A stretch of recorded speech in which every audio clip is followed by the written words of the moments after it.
मोर ये उपस्थापना ये चारिखंड पुस्तक उपरे आधारित। से चारिखंड पुस्तक है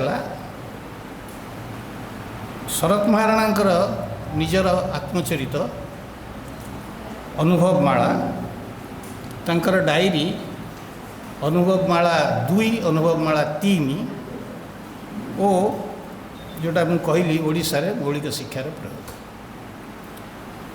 यही 4टी पुस्तक को आधार करी मु तांको संपर्क में किसी वक्तव्य आपण सामने रखी। मुझे गोटे व्यक्तिगत संपर्क भी कहीदिए शरत बाबू सहित। से संपर्कटा हूँ ये भाया जे तांको पुओ माने ज्ञानबाबू ये अच्छा, ज्ञानबाबू को सान भाई कर्मदेव महाराणा सी मोर कॉलेज जीवन सहपाठी एवं कर्म जीवन रे अध्यापन जीवन रे से मोर सहकर्मी। तेणु से हिसाब किंतु शरद बाबू को मुझे जानी बहुत परे।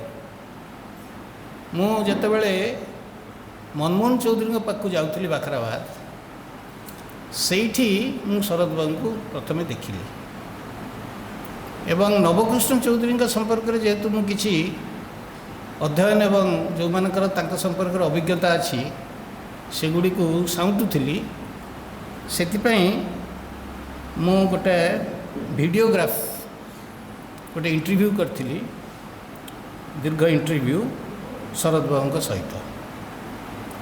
शरद बाबूंकर अकृत्रिम स्नेह मध्य पाई यही जो संपर्क अल्प समय संपर्क भितर।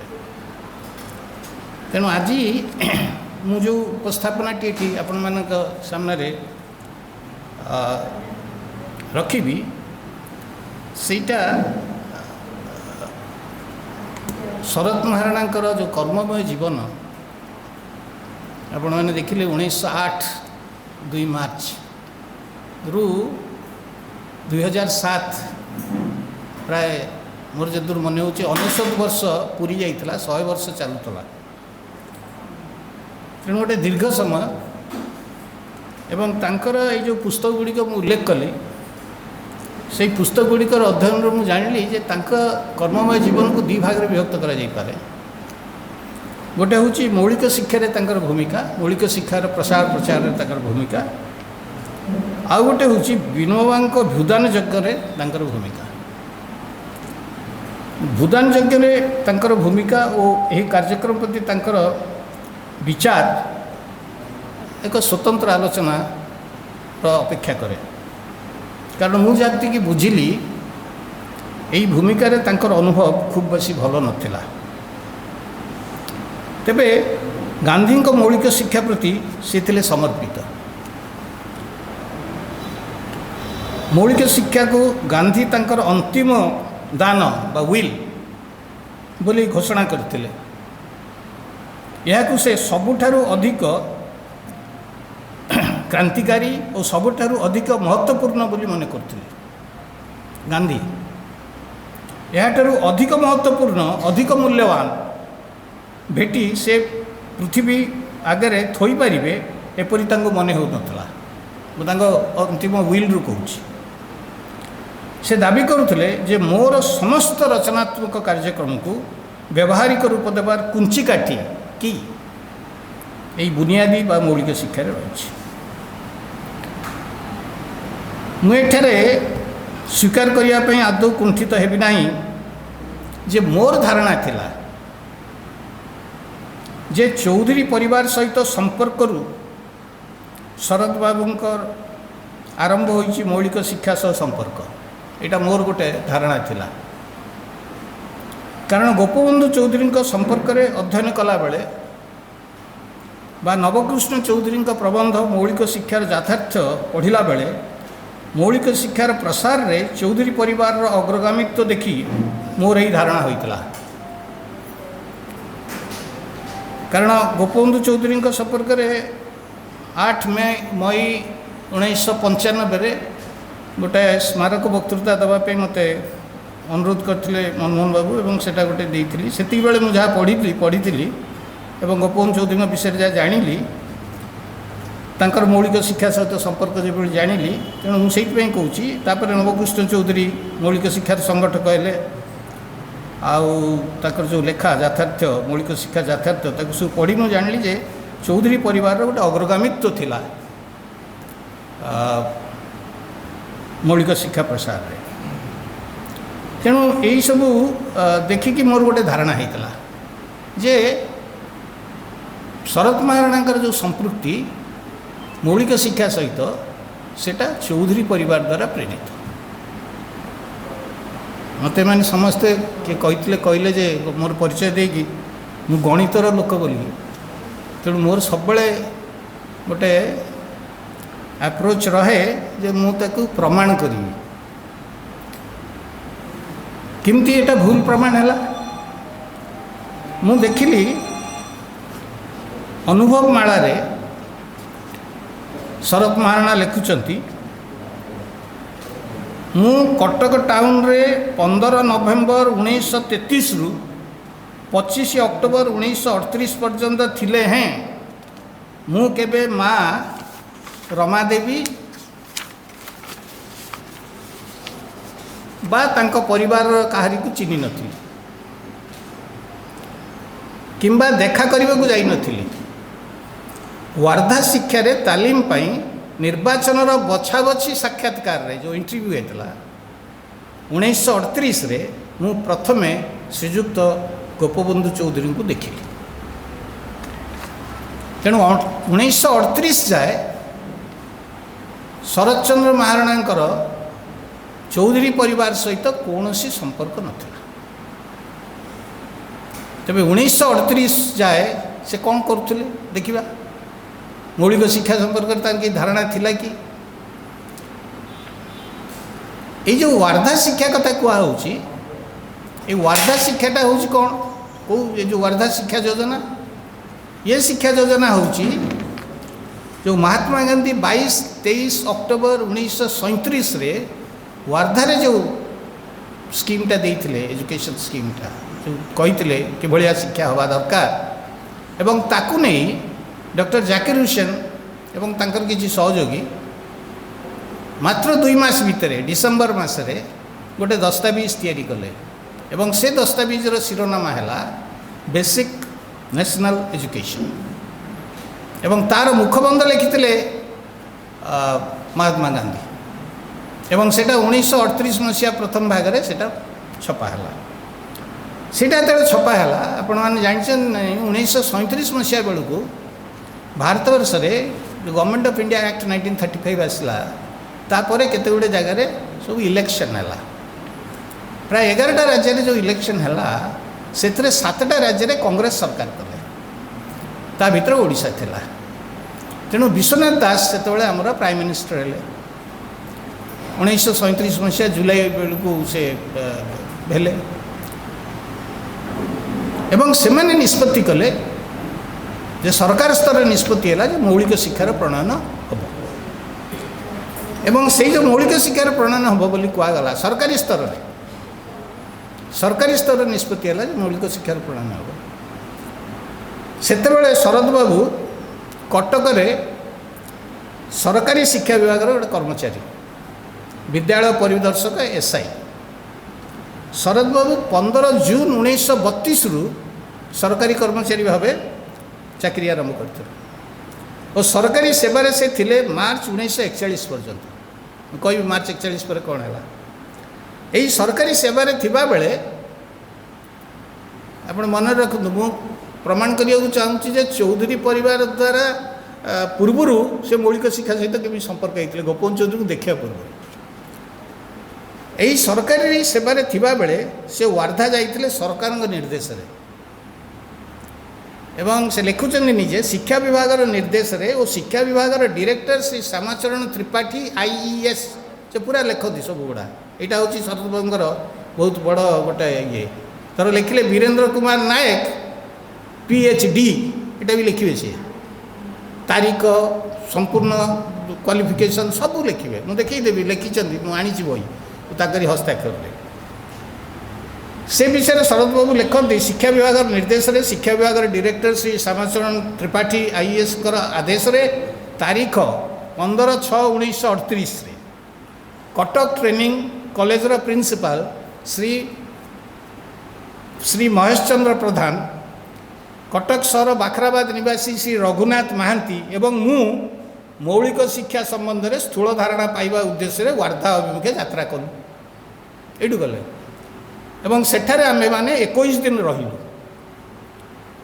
एवं सेठी से क्या सब शुणुले कौ मैंने एड्रेस करुले विनोय भावे जेबी कृपलानी, कुमारप्पा, हिंदुस्तान तालीम संघर संपादक आर्य नायकम, डॉक्टर जाकिर हुसैन एमाने सेठी एड्रेस करुले मौलिक शिक्षा विषय कहते से मौलिक शिक्षार तत्व, भारतीय शिक्षा और संस्कृति, गांधी विचार संपर्क में से शुणुले। हुए तो शुणिला बेले एटा मो कंस्ट्रक्शन, हुए तो शुणिला बेले तांकर मने पड़ूला तांको छात्र अवस्था रे विद्यालय रे नीति शिक्षा देवार दियाजिबार पद्धति, नीति शिक्षा दियाजिबार पद्धति कौन सेटा ना सेठी शिक्षक साधारण नीति उपदेशात्मक गल्प उपाख्यान कहते हिंदू बा मुसलमान बा ख्रीस्टियान धर्मरू किसी कह जाऊ नथला। कहीं मन पड़ूला कारण गांधी जो ताका भाषण रे कहिथिले the system is to be common to all Hindus, muslims, Parsis and christians. Why do I not lay any stress on religious instruction? People ask, लोक पचार रिलीजियस इंस्ट्रक्शन कहीं दोनों, धर्म शिक्षा कहीं दोनों? Because I am teaching them practical religion. And what is that practical religion? The religion of self-help. एटा तेणु से जोटा से जो से कथा शुणुवे से गांधी एक मन पड़ो जो पुराणा कथा मन पड़ो सार जो हाईस्कल बालेश्वर जिला स्कूल जो सार नीति शिक्षा पढ़ाऊे सी कौन कहते से सब गल्प मध्यम उपदेश मध्यम कहते कि कौन सी धर्मरू किसी उद्धार करी कहून से हुए तो शुणुले जाकिर हुसैन कमिटी रिपोर्ट रे समाज विज्ञान अध्ययन रे करा जाइथिबा सुपारिश एगुडे आजिका बहुत प्रासंगिक मुझे जोटा कहूँ कौन से कहते कौन थिला से सुपारिश रे पृथ्वीर सबु धर्म प्रति श्रद्धा पोषण करिबा वृत्ति विकसित करिबा एटा थिला मौलिक शिक्षार लक्ष्य। ओडिशा रे स्मरण करुथिले 1932-33 रे मु कहली से 32 रु सरकारी जीवन आरंभ कर विभिन्न जगह को जाइछन्ति, संबलपुर को मध्य जाइछन्ति बरगढ़ अंचल सेठी संबलपुर मिलंडा ग्रामर मौलाना फरजन अली बेग जे कि सेठी डिस्ट्रिक्ट इंस्पेक्टर ऑफ स्कूल्स थे से कहते मुसलमान धर्म और हिंदू धर्म भितर बहु सामंजस्य वो अभियोग करुले जे सांप्रदायिकतावादी मुल्ला माने ओ हिंदू पुरोहित माने यही साम्य दर्शाऊ नाहांती। अपन देखते सेतेबेले हुए तो से शुणुले मौलिक शिक्षा रे गुरुत्व पाउछि धंदा माध्यम रे शिक्षा कौन तार लक्ष्य ना all round development of body mind and soul. जेतेबेले सेतेबेले ताकर मने पड़िथिबो मई 1936 रे से गोटे दीपियाई को देइथिले गोटे सजेशन सेटा एक्टिविटी सेंटर्ड एजुकेशन टा केमती हबो एवं सेठी से परामर्श देइथिले जे education lies in the process and not in the performance or and result. आपन जदि एबेका शिक्षा नीति आपन देखिए से देखिए लर्निंग आउटकम कौन, लर्निंग आउटकम कौन, इनपुटा इंपोर्टेंट नहीं बर्तमान आउटकम किंतु ये कहते हैं आउटकमटा इंपोर्टेंट नहीं, प्रोसेस इज इंपोर्टेंट। तेणु तेणु वार्धार 21 दिन अभिज्ञता नहीं जिते शरद बाबू कटक फेरिले सेतेबेले मौलिक शिक्षार तालीम नेबार आग्रह स्वाभाविक भितर जागृत हो। तेणु यार किछि दिन पर जिते ओडिशा सरकार पक्षर वार्धाटार 6 मासर ट्रेनिंग पाई आग्रही प्रार्थी ठारू आवेदन आह्वान करागला। शरद बाबू लिखती मु स्वेच्छारे ट्रेनिंग रे जीवा पाई दरखास्त कली। 38 मसीहा कथा मुझे मैंने एवं यही जो ट्रेनिंग रे दरखास्त गुड़ा जो मैंने दरखास्त करते गोटे इंटरव्यू हम से जो इंटरव्यू है से इंटरव्यू रे गोपबंधु चौधरी, राजकृष्ण बोस एवं महेश प्रधान थिले। से प्रथम थर से गोपबंधु चौधरी को देखिले तेणु ये जो उदाहरण गुड़ा मुझे एथुरु आपण मैंने अनुमान करें जो मौलिक शिक्षा प्रति तांकर एक्सपोजर गोपबंधु चौधरी सहित बा चौधरी परिवार सहित भेट करने पूर्व होता से ट्रेनिंग रे जीवाई शरद बाबू निर्वाचित हेले और 2 नवेम्बर 1938 रु 15 मार्च 1939 जाए से वार्धारे रहिले एठारे पाइथिबा ट्रेनिंग द्वारा किंतु संतुष्ट हो पार नथिले तांकरी भाषा रे वार्धारे आमे जो ट्रेनिंग हमकु जो ट्रेनिंग दिया जायतला ताहा अति अल्प वास्तव और तत्व प्रधान थिला 4 मास रे थिबा अध्यापक माने केतेबा देई परिथान कहउछ तेबे ट्रेनिंग नु फेरिया पर से सरकार द्वारा पुणी सरकार को फेरले पुणी सरकार द्वारा निर्देशित होई बोर्ड ऑफ बेसिक एजुकेशन से जार चेयरमैन थे गोपबंधु चौधरी सभापति गोपबंधु चौधरी सम्मति क्रमे बरी रामचंद्रपुर आसिले मौलिक शिक्षार संगठक भावे गांधी रचनात्मक कार्यक्रम रामचंद्रपुर रे गोपबंधु चौधरी प्रत्यक्ष तत्वावधान में चलुला शरद बाबू लिखती अगस्त 1934 रु श्रीजुक्त रमादेवी सर्वश्रीजुक्त गोपबंधु चौधरी ब्रजमोहन सिंह चाटुबाबू अलेख प्रसाद दास एवं आश्रम से सेवागर कहते शिक्षार्थिनी अंत्यवासी माने गांधीजी प्रवर्तित खदी ग्रामोद्योग अस्पृश्यता निवारण आदि 15 प्रकार रचनात्मक कार्य करिआसुथिले जेपरी गांधीजी तांकर अंतिम दानपत्र मुझे कहली लिखिं कुंचिकाठी रचनात्मक कार्यर कुंचिकाठी होची मौलिक शिक्षा तेणु स्वाभाविक मौलिक शिक्षार जदि प्रयोग कौटी आरंभ हो ताले से रामचंद्रपुर आरंभ हो तेणु रामचंद्रपुर रे सेठी से लिखुचन से 29/3 सब तारीख दियंती 29/3/1939 रे से जाइए रामचंद्रपुर रे पहुँचले एवं सेठी से प्रथम रमादेवी की देखिले गोपबंधु चौधरी जो घरे रुहती हरिजन साई पाखे गोटे घर से घरे सी रहिले 30 तारीख दिन से लिखुचन मु आ गोप बाबू साइकेल रे बाहर तांका भीतर गोटे घनिष्ठता से आरंभ है 1 जून प्रथम जून 1939 रे जितेबाला रामचंद्रपुर ठारे बेसिक ट्रेनिंग स्कूल एवं ता सहित गोटे अभ्यास स्कूल गोटे प्रैक्टिस स्कूल हुए सीटा जो आरंभ है से तार प्रधान शिक्षक है शरद यही स्कूल उद्घाटन करी गांधी सेवा संघर सदस्य पंडित कृपासिंधु होता कहते गोटे जाना कथा कारण ये सब भूली पाली जाऊँ शरद भी भूली गलु आज कोड़ी कांक विश्वविद्यालय खोलिला कोड़ी कांक विश्वविद्यालय खोलिला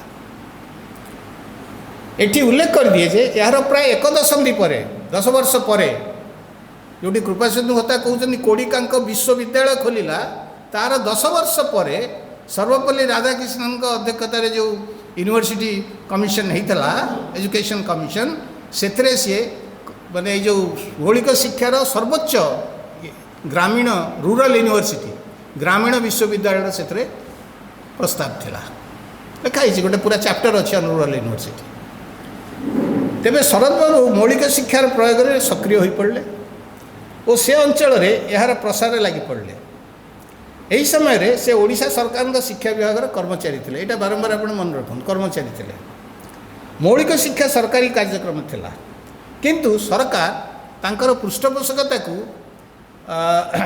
1/3/1941 रु प्रत्याहार कर नहीं गले कारण आपण मैंने समझ जानती 1939 रे द्वितीय विश्वयुद्ध होगला द्वितीय विश्वयुद्ध जमी होगला जेहेतु सरकार को न पचारिकी निजे निजे निज तरफ ब्रिटिश सरकार घोषणा कर देछि तेणु से सबू कांग्रेस सरकार माने रेजिग्नेशनटा देदेले रिजाइन करदे तेणु सरीगला ता सत्वे भी किछि जेहेतु जो माने थिले अधिकारी से गोटे गोटे सहानुभूति थिला मौलिक शिक्षा प्रति समर्थन थिला तेणु से चलीला किंतु 1941 मसीह सेटा प्रत्याहार होगला 1/3/1941 यहीटा को आपन टिके भल भाव लक्ष्य करूँ ये प्रत्याहार हबार जो सूचना सेटा 29 जनवरी 1941 दिन जन दिगला जे आम 1/3/41 प्रत्याहार आम गोटे 1 मंथ नोटिस दि जाए से नोटिसटा सरकार देले तेणु जो मैंने सरकारी कर्मचारी माने कहगला जे तुम तुम सरकार को फेरी जाओ आउ जो मैंने अस्थायी अच्छा से मैंने अस्थायी रही कारण ये जो शिक्षा योजना यहाँ अस्थायी योजना थिला माने जो मैंने कर्मचारी हे से अस्थायी हे से जिते से आप्लाई कले माने जीवे बोलिकी से बहु लोग बारण कर माने जिला अधिकारी बारण कर परिदर्शक बारण कर तुम कहीं जीव से तुम भविष्य ना तेज सी आसिले ये टे समर्पणर कथाटा आसूँ तापर शरद बाबू सरकारी कर्मचारी थे फेरी जा पारिते किंतु समस्त को चकित करी आपन देखो 29 जनवरी 1941 रे सूचना आसूची जे देख 1/3/41 रु तुम आटा सरकार आपको समर्थन करिवो नहीं पृष्ठपोषकता दब नहीं 31/1/1941 रे शरद बाबू इस्तफा पत्र पठे दौरान सरकार जे मुझे सरकार चाकरी कर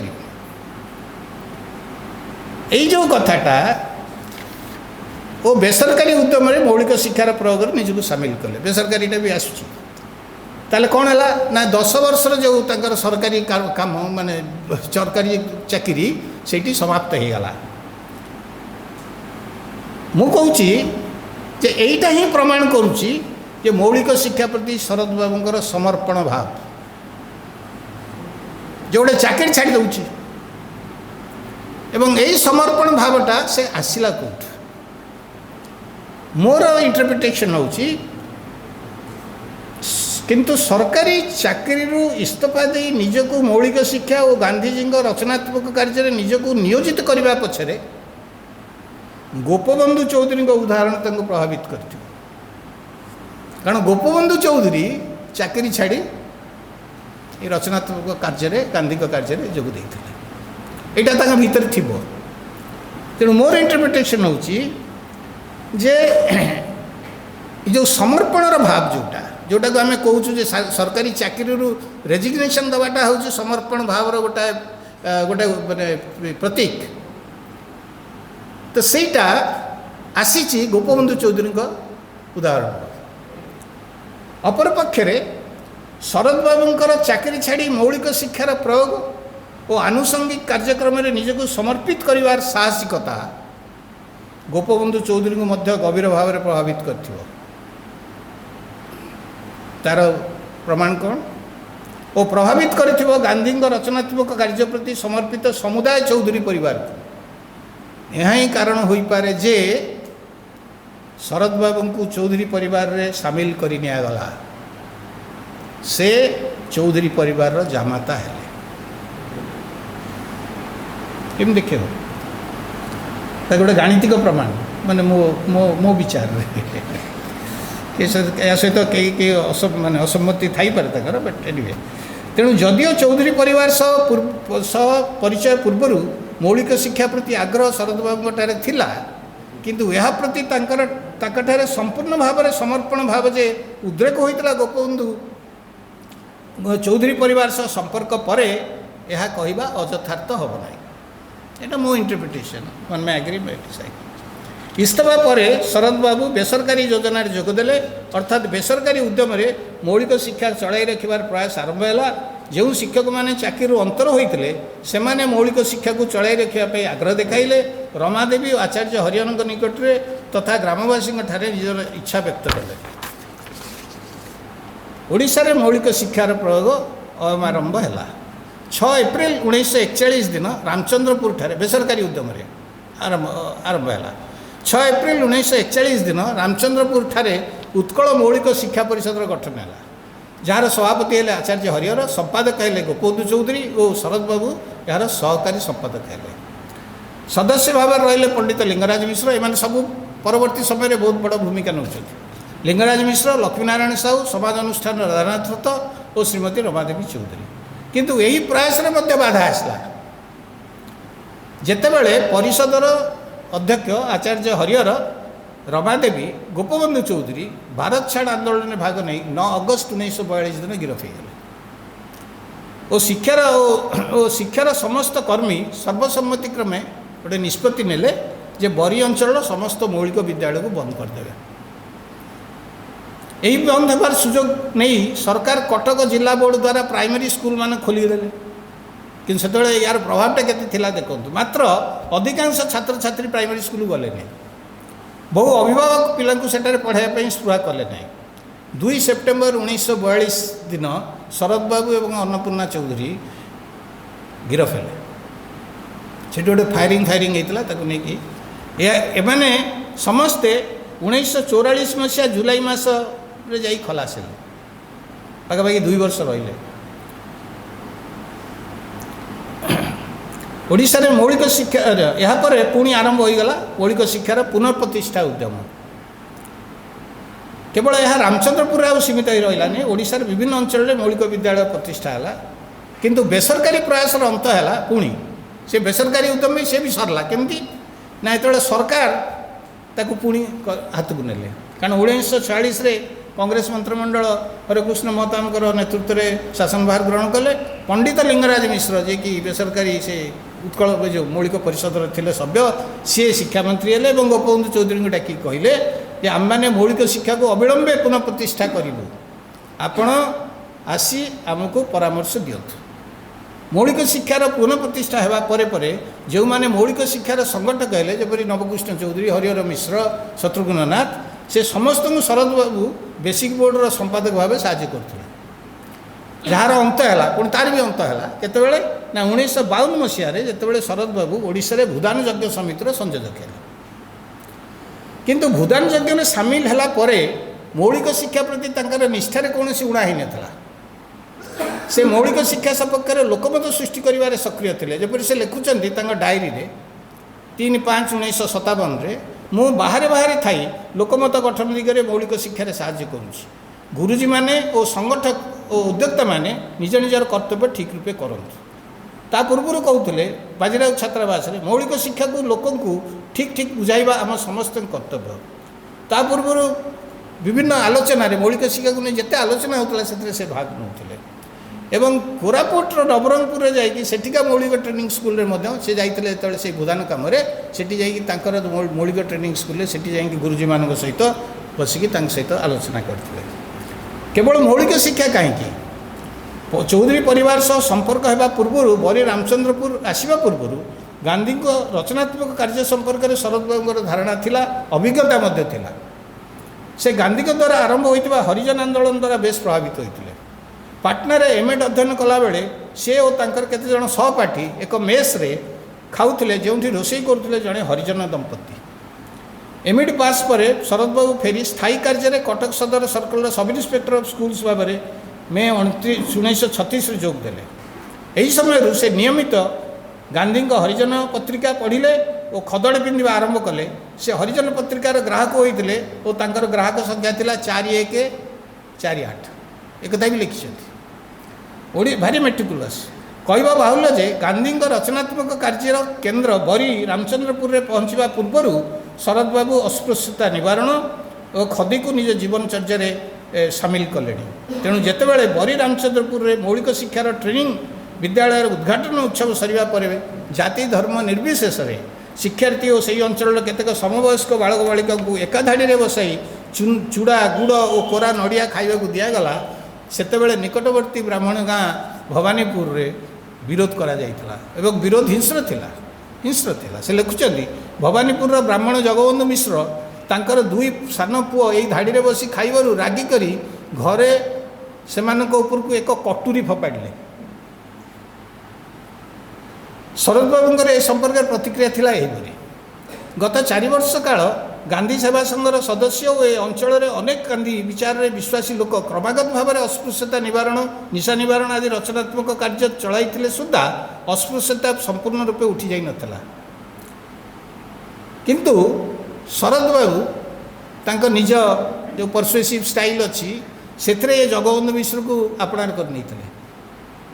जो जगबंधु मिश्र पिला कटुरी फपाड़ी हरिजन मान सहित बस खाइबारू ताकू से आपणार कर नहीं थे। केमी आपणार कर नहीं थे जे जगबंधु मिश्र प्रत्येक दिन संध्या बेले घंटे 2 घंटा आसिकी ट्रेनिंग स्कूल रे बसुले एवं कथबार्ता करते।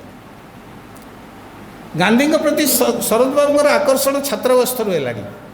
बालेश्वर जिला स्कूल रे छात्र थिबा बेले से 1925 मसीह देशबंधु आंड्रूज को शुणुले। बालेश्वर सभा करी देशबंधु आंड्रूज अफिम विरुद्ध में लोक बुझाऊले। आपण मैंने जानी था बालेश्वर गोटे समय सारा भारत में प्रसिद्ध थिला अफिम बेपार पे अफिम खाइबा। तेणु आज जदि आपण मैंने शुणुवे जो हलदीपड़ा को बालेश्वर आडू चालाण नहीं आसूची तेणु इतिहास प्रति आप सचेतन रहा दरकार। आसुनी कहना बालेश्वर सरकारी चाकरी थी से गांधी प्रति और आंदोलन में सामिल व्यक्ति प्रति सम्मान प्रदर्शन करते। 1934 ମସିହାରେ ସରକାରୀ ଚାକିରି ଦକ୍ଷିଣ କଟକ ସର୍କଲର ସବ୍ ଇନ୍ସପେକ୍ଟର ଅଫ୍ ସ୍କୁଲ୍ସ ଥିବାବେଳେ ସେ ତେଲେଙ୍ଗା ପେଣ୍ଠର ପୂର୍ବକୁ ନଛିପୁର ଏଲ୍ପି ସ୍କୁଲକୁ 1 ଘଣ୍ଟା ଆଗରୁ ଯାଇ ଶିକ୍ଷକକୁ ଓ ଛାତ୍ରମାନଙ୍କୁ କହି ଆସିଥିଲେ ଯେ ସେମାନେ ସଡ଼କ କଡ଼ରେ ଧାଡ଼ି ହୋଇ ଗାନ୍ଧିଜୀଙ୍କୁ ପ୍ରଣାମ କରି, କାରଣ ଗାନ୍ଧୀ ସେଇପଟେ ଦେଇ ପାସ୍ କରୁଥିଲେ। ଏସବୁ ଦୃଷ୍ଟାନ୍ତ ଦେବାର କାରଣ ହେଉଛି ଦର୍ଶାଇବାକୁ ଯେ ଚୌଧୁରୀ ପରିବାର ସମ୍ପର୍କରେ ଆସିବା ପୂର୍ବରୁ ଗାନ୍ଧୀ ବିଚାର ଓ କାର୍ଯ୍ୟକ୍ରମ ଦ୍ୱାରା ଶରତ ବାବୁ ବେଶ ପ୍ରଭାବିତ ହୋଇଥିଲେ। ଚୌଧୁରୀ ପରିବାର ସହିତ ସମ୍ପର୍କରେ ଆସିବା ପରେ ଏହି ପ୍ରଭାବ ସମର୍ପଣରେ ରୂପାନ୍ତରିତ ହେଲା। ଇଚ୍ଛା ଥିଲା ଲଣ୍ଡନ ଟ୍ରେନିଂ କଲେଜରେ ପଢ଼ିବା ପାଇଁ, ତା ପୁଣି ଟଙ୍କା ଋଣ କରି ନିଜ ସାହସରେ ଓ ଖର୍ଚ୍ଚରେ ସେ ପ୍ରାୟ ଭାରତରେ ଅନୁଷ୍ଠିତ ସବୁ ଶିକ୍ଷା ସମ୍ମିଳନୀର ବୈଠକରେ ଅଂଶଗ୍ରହଣ କରୁଥିଲେ ଓ ଅନ୍ୟ ଶିକ୍ଷକମାନଙ୍କୁ ଅଂଶଗ୍ରହଣ କରିବା ପାଇଁ ଉତ୍ସାହିତ କରୁଥିଲେ। ଶିକ୍ଷାଦାନ ଓ ଶିକ୍ଷା ଗ୍ରହଣ, ଆପଣ ଶୁଣନ୍ତୁ, ସେ ଯେତେବେଳେ ଖାତା ଦେଖୁଥିଲେ ପିଲାଙ୍କର କ'ଣ ସେ କହୁଥିଲେ। ଶିକ୍ଷାଦାନ ଓ ଶିକ୍ଷା ଗ୍ରହଣର ପଦ୍ଧତି କିପରି ଅନୁସୃତ ହେଉଛି ତାହା ଉପରେ ତାଙ୍କର ତୀକ୍ଷ୍ଣ ଦୃଷ୍ଟି ଥିଲା। ମନ୍ତବ୍ୟ ଥିଲା ମଧ୍ୟ ଖୁବ୍ ସ୍ପଷ୍ଟ, ଯେପରି 3-4ଟା ଉଦାହରଣ ଦେଉଛି। ଛାତ୍ରମାନଙ୍କର ଖାତାରେ ଲେଖୁଛନ୍ତି, ସେ ଛାତ୍ରମାନଙ୍କ ଖାତାରେ ଲେଖାଥିବା ନୋଟ୍ ରେକର୍ଡ଼ରୁ ଜଣାଯାଉ ନାହିଁ ଯେ କାର୍ଯ୍ୟରୁ ଶିକ୍ଷାଗତ ବିଷୟରେ ଚର୍ଚ୍ଚା ସୋପାନରେ ହେଉଛି, ମାନେ ଯେଉଁ କାର୍ଯ୍ୟରୁ ଶିକ୍ଷା, ଧନ୍ଦାରୁ ଶିକ୍ଷା, ଯେଉଁଟାକି ମୌଳିକ ଶିକ୍ଷାର ବେସିସ୍।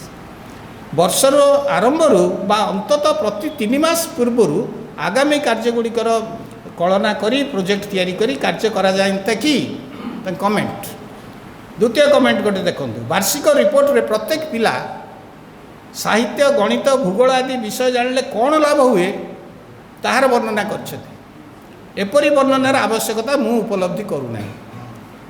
ଏହା ନକରି କ'ଣ କ'ଣ ଶିକ୍ଷାରେ ସେ ପିଲା ଆନନ୍ଦ ପାଇଛି, କି ପ୍ରକାର କାର୍ଯ୍ୟରୁ ଶିକ୍ଷା ସ୍ୱତ ହୋଇଅଛି ଲେଖାରୁ ପ୍ରକାଶ ପାଇଥିଲେ ଭଲ ହୋଇଥାନ୍ତା। ବା ଯେମିତି ଲେଖା ହେଇଛି ଗୁରୁଜୀଙ୍କ ସମ୍ପର୍କରେ, ଗୁରୁଜୀ ରୀତିମତେ ନୋଟ୍ ଦେଖିନାହାନ୍ତି ଓ ସାଧାରଣ ଭୁଲ ଗୁଡ଼ିକ ସୋପାନରେ ଚର୍ଚ୍ଚା କରିନାହାନ୍ତି ବୋଲି ମନେ ହୁଏ, ଭାରି ସ୍ପଷ୍ଟ ଲେଖୁଥିଲେ। ତାପରେ ଅଙ୍କ ଶିକ୍ଷାକୁ ଦେଖନ୍ତୁ କ'ଣ ଲେଖୁଛନ୍ତି। ଅଙ୍କ ଶିକ୍ଷା ଦୈନନ୍ଦିନ କାର୍ଯ୍ୟରୁ ହେବା ଭଲ। ଗୋଟିଏ ମାଙ୍କଡ଼ ପ୍ରତିଦିନ ଏକ ବାଉଁଶରେ ଏତେ ଫୁଟ ଚଢ଼େ, ଏତେ ଫୁଟ ଓହ୍ଲାଏ, ଏପରି ଅନରିଅଲ ପ୍ରୋବ୍ଲେମ୍ ଦେବା ଅନୁଚିତ ଲେଖୁଛନ୍ତି।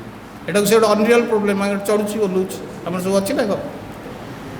ତେଣୁ ଏଇଭଳିଆ ସବୁ ତାଙ୍କର, ଆଉ ତାଙ୍କ ଦୃଷ୍ଟିରେ ଆଜିକା ସମୟରେ ବହୁତ ଇମ୍ପୋର୍ଟାଣ୍ଟ ଯେଉଁଟାକି ସେଇଟା ହେଉଛି ଯେ ଶିକ୍ଷା ବିଜ୍ଞାନସମ୍ମତ, ବସ୍ତୁନିଷ୍ଠ, ନିରପେକ୍ଷ ହେବା ଉଚିତ। ସେ କହୁଥିଲେ ମାନେ ଗୋଟେ ରାମଚନ୍ଦ୍ରପୁର ମୌଳିକ ବିଦ୍ୟାଳୟରେ ଆମମାନଙ୍କର କେତେକ ବିଷୟରେ ଭୁଲ ଧାରଣା, ପ୍ରିଜୁଡିସ୍ ଥାଇପାରେ ଓ ଥାଏ। ଆମମାନେ ଡିଟାଚ୍ଡ ସାଇଣ୍ଟିଫିକ୍ ଆଣ୍ଡ ଅବଜେକ୍ଟିଭ୍ ଷ୍ଟଡି ଅନେକ ସମୟରେ କରିପାରୁନା, ସେଇଥିପାଇଁ ଭୁଲ ସିଦ୍ଧାନ୍ତ କରୁ। ବହୁତ କଥା କୁହାଯାଇପାରେ ଶରତ ବାବୁଙ୍କର ଶିକ୍ଷା ସମ୍ପର୍କରେ। ଶେଷ ଆଡ଼କୁ 2-3ଟା ଉଦାହରଣ ଦେବି ଯେଉଁଟାକି ଆଜିକା ସମୟରେ ଭାରି ପ୍ରାସଙ୍ଗିକ। ଗୋଟେ ହେଉଛି ଦଶପଲ୍ଲା ନିକଟସ୍ଥ ଟକରା ଆଶ୍ରମ ସ୍କୁଲରେ ଶରତ ବାବୁ ଶୁଣୁଥିଲେ ଛାତ୍ରମାନେ ଗାଉଥିଲେ ବିଶ୍ୱ ବିଜୟ କରକେ ଦିଖଲାଏଙ୍ଗେ। ଏହା ଥିଲା 23/10/1956 ଦିନର ଘଟଣା। ଶରତ ବାବୁ ସେଠି ପତାକା ଉତ୍ତୋଳନ କରିବାକୁ ଯାଇଥିଲେ। ଶରତ ବାବୁ ସେ ପିଲାଙ୍କୁ କହୁଥିଲେ ବିଶ୍ୱ ବିଜୟ ନୁହଁ, ବିଶ୍ୱମୁଗ୍ଧ କହ, ବିଶ୍ୱମୁଗ୍ଧ କରକେ ଦିଖଲାଏଙ୍ଗେ। ଏହା କହି ସେ ପିଲାମାନଙ୍କୁ ବୁଝାଉଥିଲେ ଦେଶ ଧର୍ମର ଅର୍ଥ କ'ଣ। ଏପରି କହିବା ପଛରେ ବୋଧହୁଏ ଶରତ ବାବୁଙ୍କର ସନ୍ଦେଶ ଥିଲା ଯେ ଏପରି ଏକ ଭାରତ ଗଠନ କର ଯାହା ପ୍ରତି ସାରା ବିଶ୍ୱ ମୁଗ୍ଧ ଦୃଷ୍ଟିରେ ଦେଖିବ।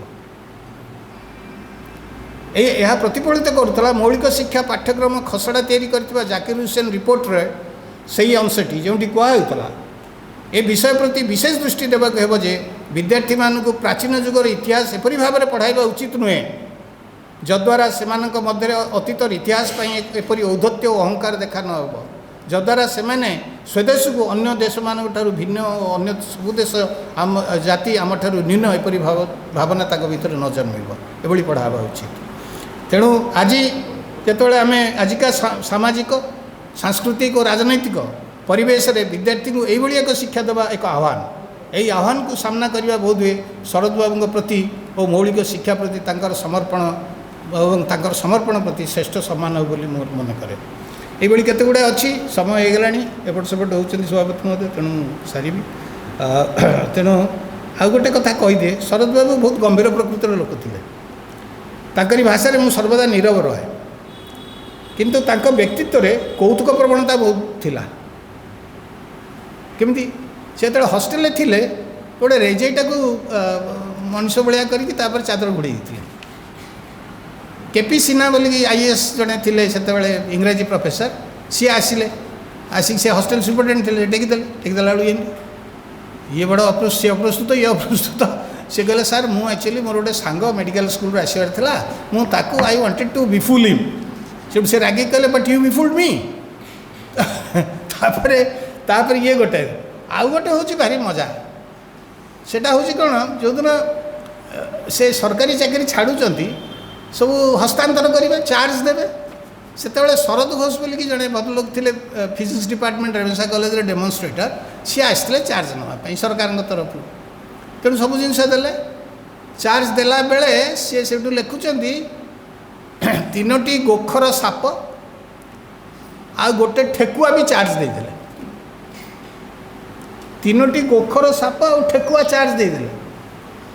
ତ ଏଥିରେ ମାନେ ସେ ପ୍ରକୃତରେ ସେ ତ ନୀରବ ଲୋକ, ତେଣୁ ମୋର ପ୍ରଶ୍ନ ହେଉଛି ଏଥିରେ ଗୋଟେ କୌତୁକ ପ୍ରବଣତା ଥିବ। କାରଣ ସେ ଲେଖୁଛନ୍ତି ଯୋଗକୁ ସେହି ସମୟରେ ଜଣେ କେଳା ପହଞ୍ଚିବାରୁ ସେଇ କେଳା ଗୋଖର ସାପକୁ ନେଲା ଓ ଗଦ ଜାର ମହୁରା ଶ୍ରୀଯୁକ୍ତ ଘୋଷକୁ ଦେଲା।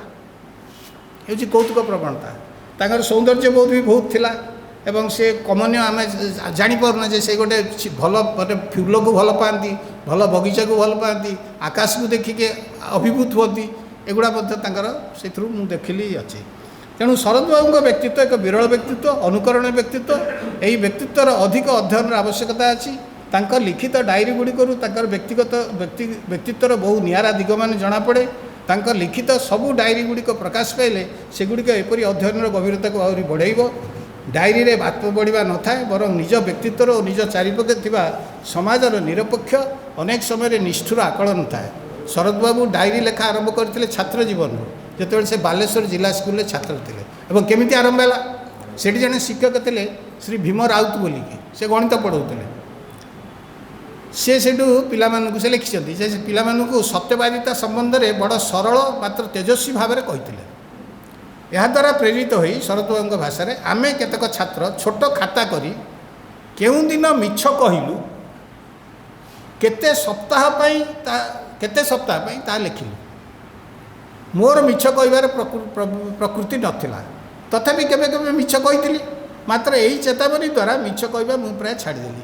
ଏବେ ଯଦି ସେଇ ଭୀମ ବାବୁଙ୍କ ଭଳି କେହି ଜଣେ ଯଦି କହେ, ତାହେଲେ ସେ ବହି ମାନେ ସେ ଆଉ ଛୋଟ ଖାତା ହିଁ ରହିବନି, ସେ ଗୋଟେ ଗ୍ରନ୍ଥ ହେଇଯିବ, ଏତେ ମିଛ ସେଥିରେ ରହିବ। ତେବେ ଡାଏରୀର ଯେଉଁ ଅଂଶ ପ୍ରକାଶିତ ହୋଇଛି ତାହା 1/1/1954ରୁ 30/3/1959 ଯାଏ, ଅର୍ଥାତ୍ 5 ବର୍ଷରେ ସୀମିତ 2ଟି ଖଣ୍ଡରେ। ଏହି 5 ବର୍ଷର ସୀମିତ ଡାଏରୀରୁ ଯେତେ ତଥ୍ୟ ମିଳେ ତାହା ଦେଖିଲେ ମନେ ହୁଏ ଯଦି ତାଙ୍କର ସମସ୍ତ ଡାଏରୀ ପ୍ରକାଶ ପାଆନ୍ତା, ତାହେଲେ ଏକ ବିରାଟ କାଳଖଣ୍ଡର ଆମେ ନିର୍ଭରଯୋଗ୍ୟ ଦସ୍ତାବିଜ ଆମ ଭଳି ଗବେଷକକୁ ଉପଲବ୍ଧ ହୁଅନ୍ତା। ମୁଁ ଆଜିର ଅବସରରେ ଏହା ହିଁ ଆଶା କରିବି। ଧନ୍ୟବାଦ ଆପଣମାନଙ୍କୁ ଧୈର୍ଯ୍ୟର ସହ ଶୁଣିବା ପାଇଁ। ଯେତେବେଳେ କ୍ଷୁଦ୍ରମନା, ଅନୁଦାର, ଅସହିଷ୍ଣୁ ଲୋକେ ପ୍ରାୟ ସମସ୍ତ ଅନୁଷ୍ଠାନର ଶୀର୍ଷ ସ୍ଥାନରେ ବସିଲେଣି, ମିଥ୍ୟା କହିବା ଆଜି ସେମାନଙ୍କୁ ଲଜ୍ଜିତ କରେ ନା, ଅଜ୍ଞତାର ଔଦ୍ଧତ୍ୟ ସମୁଦାୟ ଜ୍ଞାନ ବିଶ୍ୱକୁ ସଂକ୍ରମିତ କରିଲାଣି, ସେତେବେଳେ ଶରତଚନ୍ଦ୍ର ମହାରଣାଙ୍କୁ ସ୍ମରଣ କରିବା ଏକ ପବିତ୍ର ସ୍ରୋତସ୍ୱନୀରେ ଅବଗାହନ କରିବାର ଅନୁଭବ ଦିଏ। ଏହି ଅନୁଭବ ପାଇଁ ଆଜି ଆଲୋଚନା ସଭାର ଉଦ୍ୟୋକ୍ତାମାନଙ୍କୁ ମୋର କୃତଜ୍ଞତା ଜଣାଇ ମୋର ବକ୍ତବ୍ୟ ଶେଷ କରୁଛି। ଆପଣମାନେ ସମସ୍ତଙ୍କୁ ଧନ୍ୟବାଦ, ପୁନଶ୍ଚ ଧନ୍ୟବାଦ।